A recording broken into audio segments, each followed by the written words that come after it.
Welcome back to Let the Quran Speak. Now we answer questions we've received from you, our viewers. And if you have a question yourself, please visit our website, www.quranspeaks.com.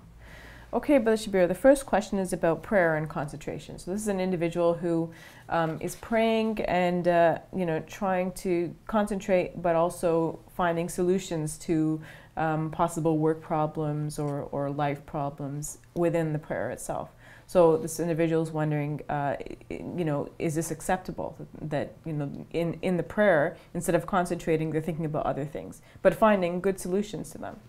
Yes, well, in the prayer, we shouldn't deliberately pursue other things. We should be focusing on what we have to recite and thinking about the meanings and significance of these things, thinking about our relationship with God, our life hereafter, and so on.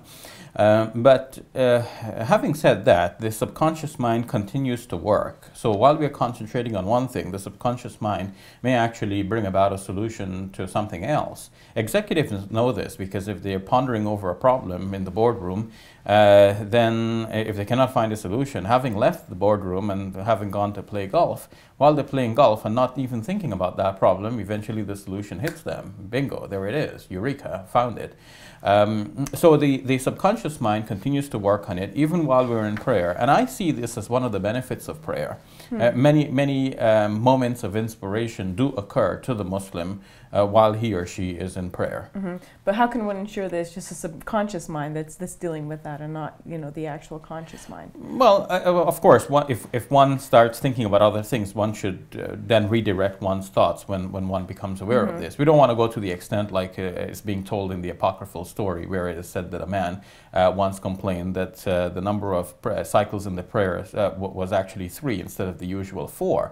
And he was asked, well, how did you know it was only 3? He said, well, because in each cycle of the prayer, I review the accounting of one of my shops. I've got 4 shops, and today I could account for only 3 of them. And so you don't want to go actively pursuing the worldly things while you're in the prayer. But you can tell the difference between actively pursuing, like this man accounting for his shop, for his shops, and somebody just suddenly getting a moment of inspiration, just suddenly saying inwardly, aha, I found the solution to that problem, which I wasn't even thinking about, but there it is. Anyway, let me get back to my prayer. What I really ought to be thinking about is this. All right, great answer. This is a question about the belief in prophets, and the person is asking, how does that belief influence the daily lives of Muslims? Yes, Muslims believe in the prophets of God as models for humanity.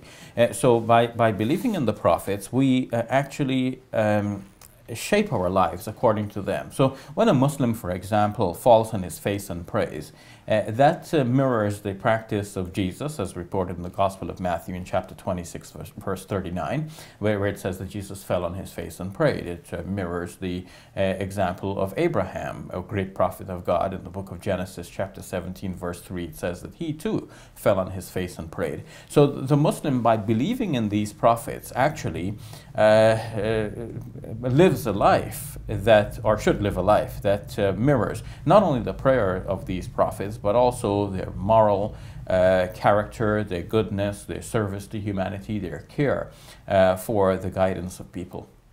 All right, let's move on to the next question. This person is asking about had punishment, and you can explain what that is. And he says, well, imagine you're living in Saudi Arabia, I'm paraphrasing what he says, and you don't know about Islamic law, and you do something contrary to Islamic law. Would you receive the had punishment?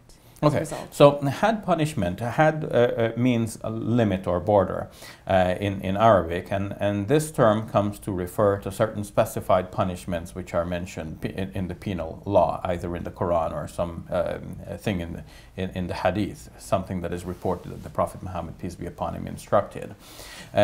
So that now may be adopted in some Islamic countries as the law of the land, and the question then is, I go to an Islamic country, I don't know that that's the law of the land, or that's an Islamic law.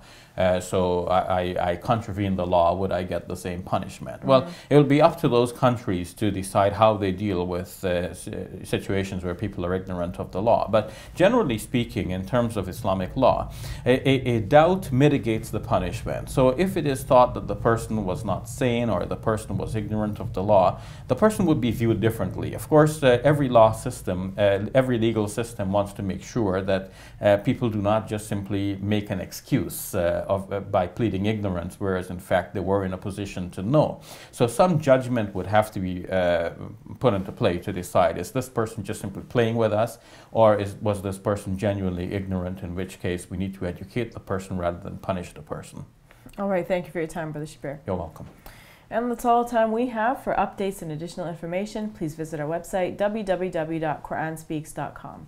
Please write to us. Your comments and questions help guide the show. I'm Safiya Ali. For all of us here at Let the Quran Speak, thank you for watching, and I'll see you next week. Allahu Akbar, Allahu Akbar.